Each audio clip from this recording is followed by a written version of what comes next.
자, 오늘 새벽에 우리에게 주시는 하나님 말씀을 받겠습니다. 이제 요한복음 19장으로 들어갑니다. 요한복음 19장 1절에서 7절까지 말씀을 받겠습니다.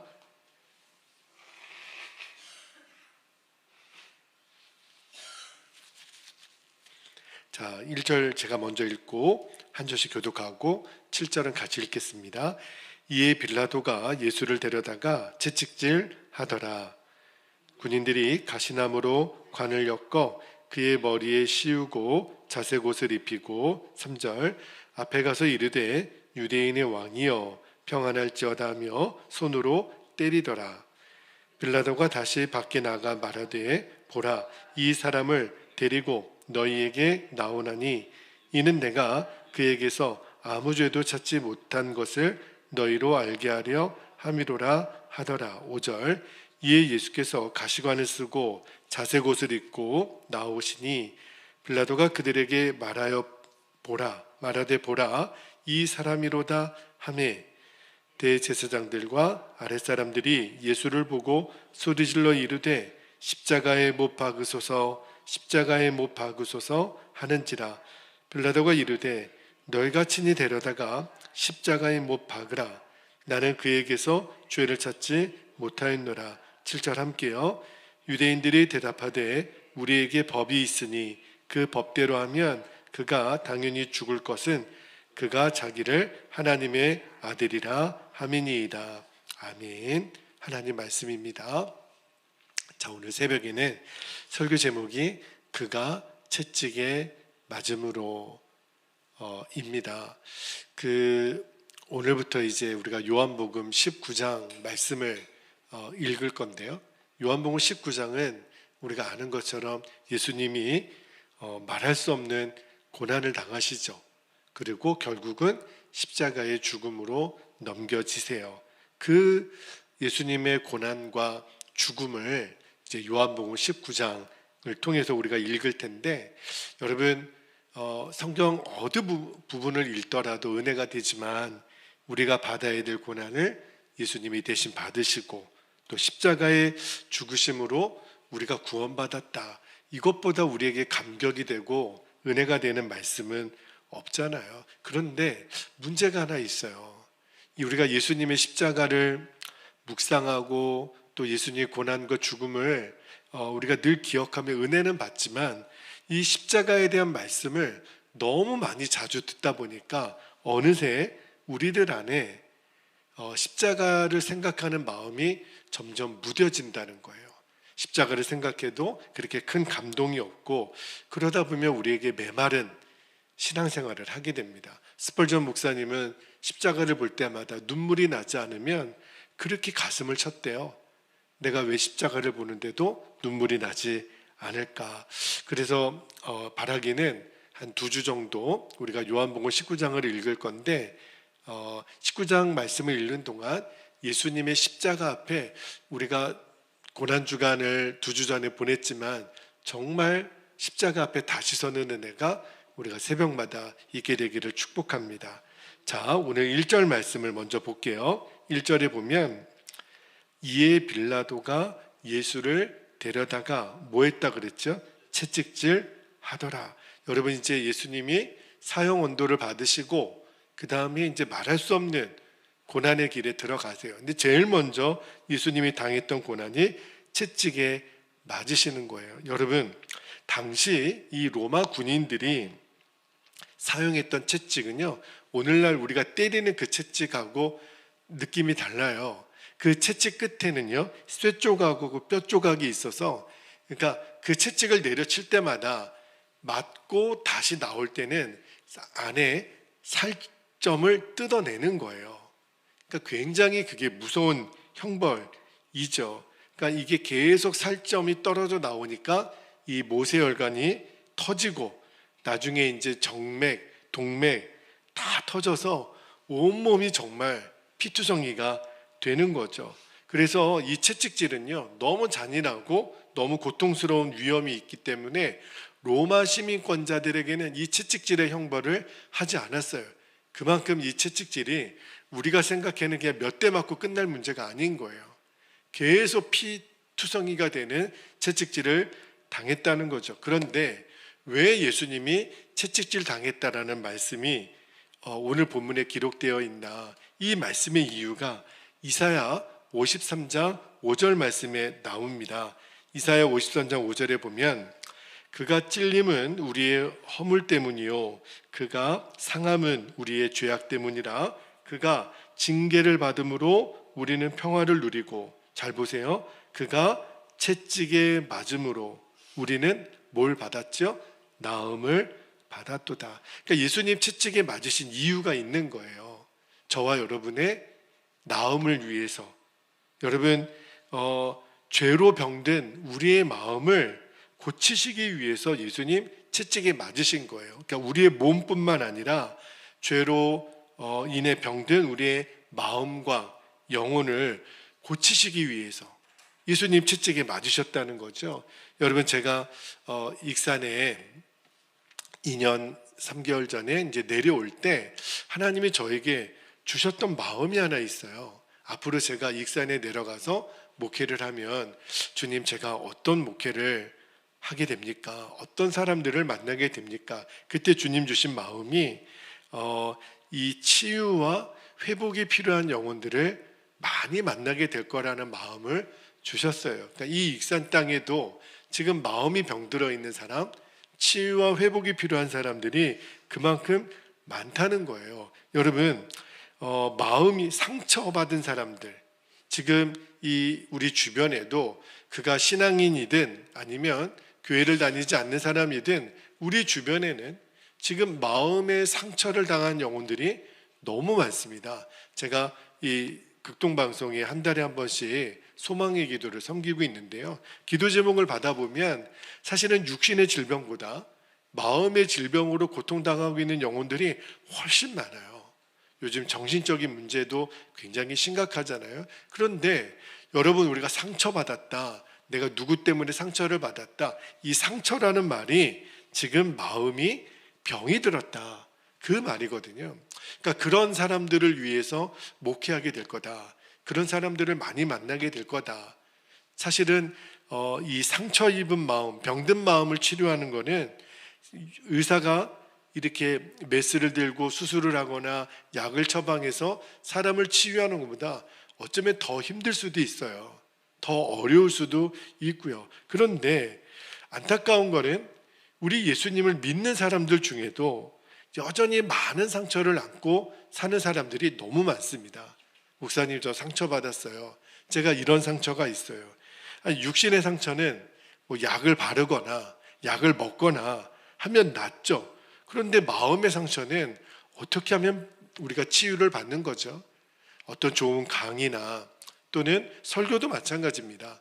또는 뭐 어떤 좋은 상담을 받거나 도움은 될 수 있을지 모르겠지만 우리 마음의 상처는 근본적으로 치료가 안 돼요. 우리의 마음의 상처는 딱 하나, 예수님이 채찍에 맞으셨다라는 사실을 분명히 믿을 때 우리가 나음을 얻게 돼요. 왜냐하면 하나님 말씀이 그렇게 기록되어 있거든요. 예수님이 채찍에 맞으심으로 우리는 나음을 입습니다. 할렐루야.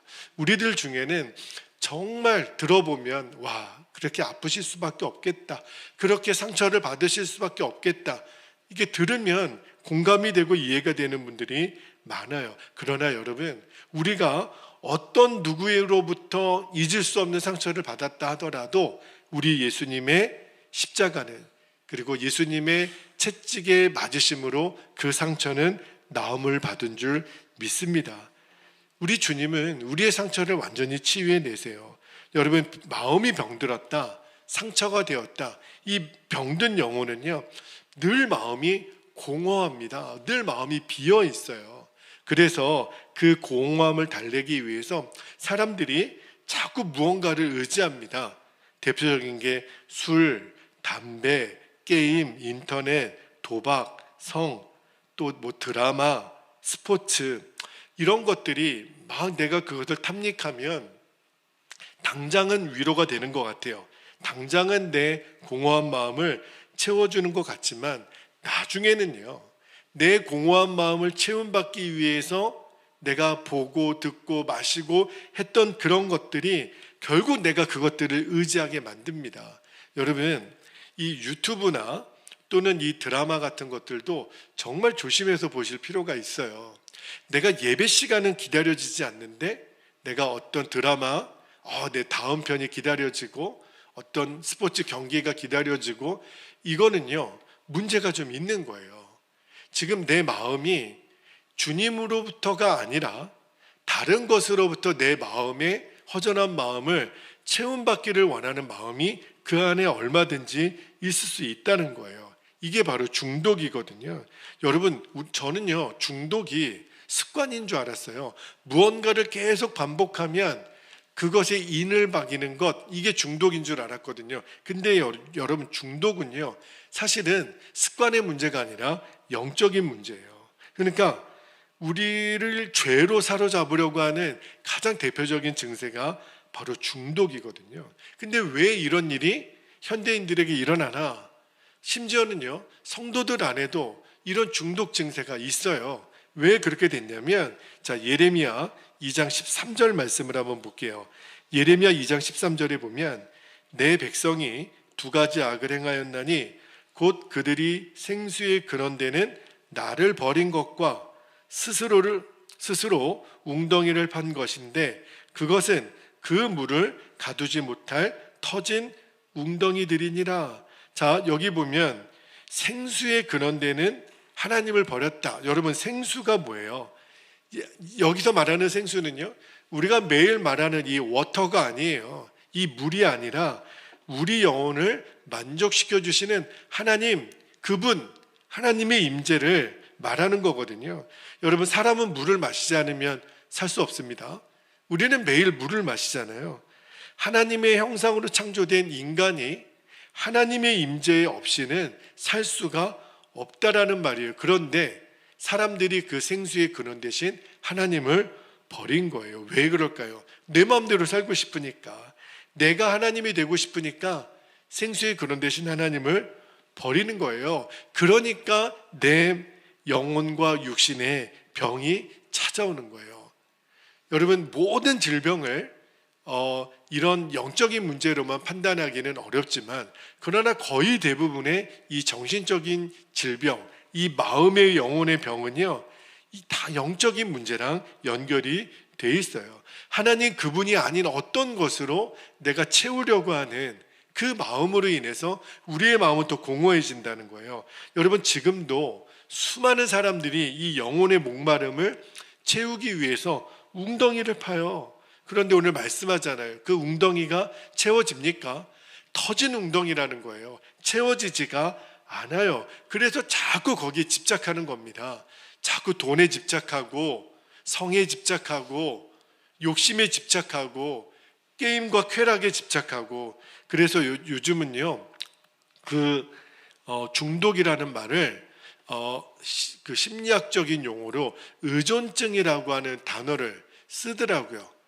그래서 저는 그 의존증이라는 말도 맞다라는 생각이 들어요. 왜냐하면 하나님을 우리가 의지해야 되는데, 그래야 우리가 영혼을 만족함을 얻는데 자꾸 하나님 외에 다른 것들을 의존하는 거죠.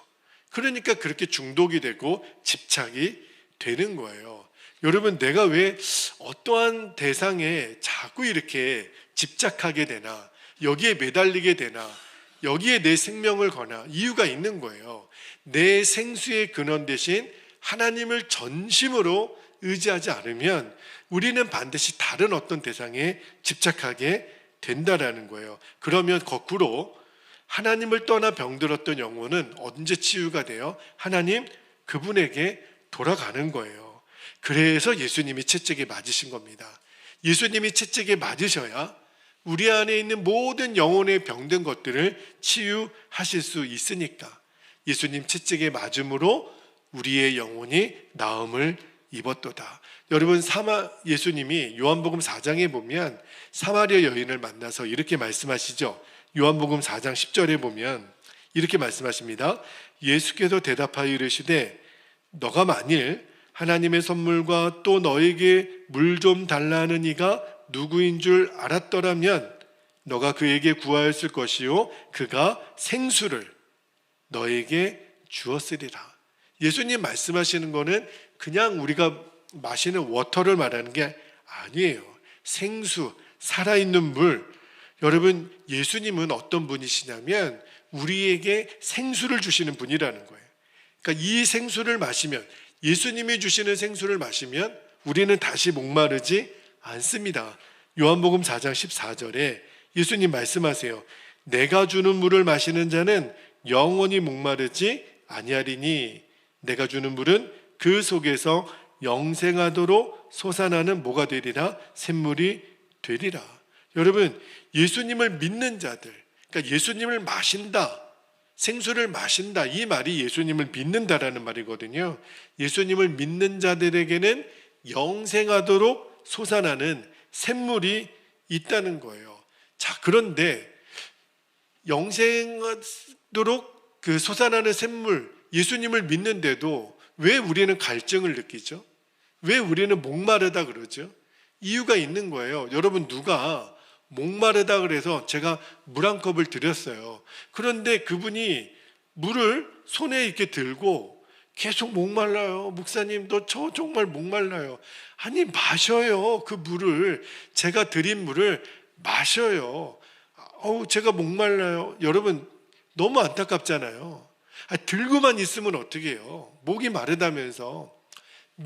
마셔야 그 목마른 것이 해결이 되잖아요. 우리도 똑같아요. 교회는 다니는데 내가 예수님을 마시지 않는 거예요. 생수이신 예수님을 들고만 있는 거예요. 여러분, 생수이신 예수님을 마신다. 이게 예수님을 진짜 믿는다는 건데, 믿는다라는 게 뭐냐면 예수님 그분을 바라보는 거예요. 근데 그 예수님이 우리를 위하여 채찍에 맞으셨다는 거예요. 예수님 앞에 나아가서 예수님, 나를 위해 채찍을 맞으신 것을 제가 믿습니다. 영생하도록 솟아나는 그 샘물 되신 예수님을 제가 마십니다. 그러면요, 예수님이 내 병든 마음을 고치세요. 내 목마름에 진정한 해결을 주세요. 그리고 내가 이전에 의존했던 그 모든 것들을 끊어내십니다. 왜냐하면 그게 진짜가 아니니까. 그래서 예수님을 만나야 돼요. 인격적으로 예수님을 만나야 합니다. 그 예수님을 오늘도 우리가 계속 바라보는 저와 여러분 되시기를 축복합니다. 자, 그리고 오늘 2절 3절 말씀을 한번 볼게요. 2절 3절에 보면 채찍에 맞으신 예수님이 그 다음에 어떤 고난을 당하시냐면, 군인들이 가시나무로 관을 엮어 그의 머리에, 예수님 머리에 씌우고 자색옷을 입히고, 3절에 앞에 가서 이르되 유대인의 왕이여 평안할지어다 하며 손으로 때리더라. 여러분, 2절에 보니까 군인들이 가시나무로 관을 만들어서 예수님 머리에 씌웠다 그랬는데, 여러분, 가시나무로 만든 면류관은 이 진리의 왕이신 예수님을 조롱하고 모욕하는 거죠. 그런데 그 가시나무가, 여러분, 우리도 조그만 가시 하나에 찔려도 얼마나 아픕니까? 근데 예수님이 쓰셨던 그 가시 면류관은요, 그 가시들이 이 머리를 파고 들어가는 거예요. 여러분, 여러분, 우리가 벽에다 못을 박는 것과 똑같은, 내 머리에 가시가 완전히 박혀서 머리에서 피가 쏟아져 흘러내리는, 여러분, 이 바늘처럼 예리한 이 가시들은요, 이 머리에는 특히 모세혈관들이 몰려 있잖아요. 그러니까 굉장히 신경을 자극하는 그러한 형벌이거든요. 그러니까 정말 얼마나 그 고통이 심했겠어요. 게다가 예수님을 조롱하기 위해서 이 자색옷을 입혔다. 그러니까 죄인의 신분이라고 하는 것을 드러내는 거죠. 그리고 가장 큰 모욕은 손바닥으로 예수님을 때린 겁니다. 여러분, 하나님의 아들, 하나님 그분이신 예수님이 이 모욕을 당하셨어요. 그런데 자, 7절 말씀 볼게요. 유대인들이, 빌라도가 나는 그에게서 죄를 찾지 못하겠다 그랬더니 유대인들이 십자가에 못 박으소서 그러면서 뭐라고 말했냐면, 7절 마지막 부분에 보면 그가 당연히 죽을 것은 그가 자기를 하나님의 아들이라 함이니이다. 맞지요? 그들이 말한 게 맞죠. 예수님은 하나님의 아들이 맞죠. 예수님은 하나님 그분이세요. 그런데 하나님이신 그분이 왜 이런 조롱과 이 모욕과 고통을 당하셨을까? 우리가 조금 전에 읽었던 이사야 53장 5절 말씀 후반부를 볼게요. 그가 징계를 받음으로 우리는 뭘 누리죠? 평화를 누리고. 그렇구나. 예수님이 왜 가시관을 쓰시고 자색 옷을 입으시고 왜 그렇게 손바닥으로 맞으셨을까? 그 징계를 받음으로 우리에게 평화를 주시려고. 여러분, 징계는 죄에 대한 결과거든요. 죄를 지은 사람에게 징계가 주어지는 건데 우리 예수님은 죄가 없어요. 그러면 예수님이 받으신 그 징계는 누구의 죄 때문에요? 나의 죄 때문에. 죄에 대한 결과로 징계. 예수님은 죄가 없으신데 나 때문에 징계를 받으신 거예요. 그리고 우리에게 주신 것이 뭐예요? 평안이에요. 여러분, 예수님이 우리에게 주시는 평안은요, 그냥 세상이 말하는 피스가 아닙니다. 예수님이 우리에게 주시는 평안은 샬롬이에요. 그 샬롬의 내용이 뭐냐면 하나님과 내 사이가 회복이 되었다. 하나님과 나 사이의 평안을 말하는 겁니다. 그래서 예수님이 우리에게 주는 평안은요, 세상이 주는 것과 같지가 않아요. 여러분, 이것이 예수 믿는 우리에게 주어지는 평안입니다. 샬롬이에요. 여러분, 만약 내가 예수님을 믿는데도 자꾸 불안해요. 내가 마음이 두근두근 거려요. 누군가 나를 쫓아오는 것 같아요. 평안이 없어요. 그거는 왜 그렇죠? 지금 예수님이 그 징계를 받으신 것으로 인하여 주어지는 그 평안을 못 누리는 거예요. 다시 말하면 내가 십자가를 지금 잊고 사는 거예요. 십자가를 붙들지 못하고 사는 거예요. 여러분, 왜 그럴까요? 내가 예수님의 십자가 앞에 온전히 나아가지 못하게 하는 죄가 있어요. 그 죄가 우리로 하여금 하나님을 온전히 의지하지 못하게 만드는 거거든요. 그러면 우리가 빨리 내가 생각나는 죄가 있으면 빨리 하나님 앞에 고백하고 하나님께 자백하면 돼요. 우리에게는 회개의 은혜와 회개의 능력이 있거든요. 그러면 주님이 풀어주세요. 여러분, 이제 말씀을 정리합니다.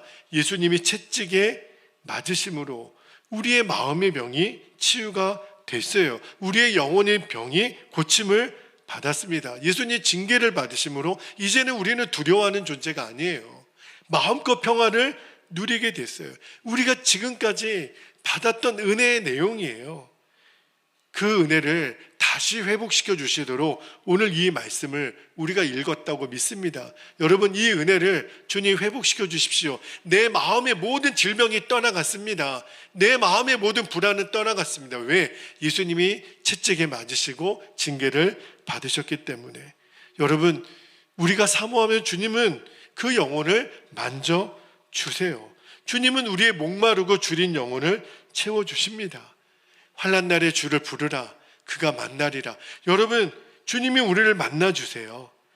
우리 주님은 나를 위하여 채찍에 맞으시고 징계를 받으신 주님이에요. 여러분, 오늘 우리가 기도할 때 정말 우리들의 상한 마음, 우리들의 병든 영혼을 주님이 치유해 주시기를 축복합니다. 하늘의 평화가 오늘 우리 안에 충만하게 임하는 하루가 되시기를 예수님의 이름으로 축복합니다. 자, 이제 우리 기도하겠습니다. 두 가지 기도 제목 붙잡고 우리가 기도하는데요. 첫 번째 기도 제목입니다. 예수님이 채찍에 맞으심으로 내 육신과 마음의 질병이 치유되었음을 확신하게 하옵소서. 여러분, 오늘 여러분의 병든 몸이 있습니까? 여러분의 병든 마음이 있습니까? 오늘 예수님의 채찍을 묵상하십시오. 예수님의 채찍을 바라보십시오. 예수님이 그렇게 맞으셔서 우리가 나음을 입었어요. 이 말씀을 분명히 믿게 되기를 축복합니다. 두 번째는 예수님의 십자가를 붙들므로 주어지는 평화를 날마다 누리게 하옵소서. 이제 불안, 공황장애, 외로움, 섭섭함 우리에게 없어요. 예수님의 평화가 나의 평화가 된 거예요. 예수님의 샬롬이 나의 샬롬이 된 겁니다. 이제 우리는 하나님과의 관계에 막힘이 없는 거예요. 이 은혜를 여러분 오늘 마음껏 누리시는 오늘 하루가 되시기를 주님의 이름으로 축복합니다. 자, 허락하신 두 가지 기도 제목을 붙잡고 주님의 이름을 간절히 부르신 후에 통성으로 기도하겠습니다. 주여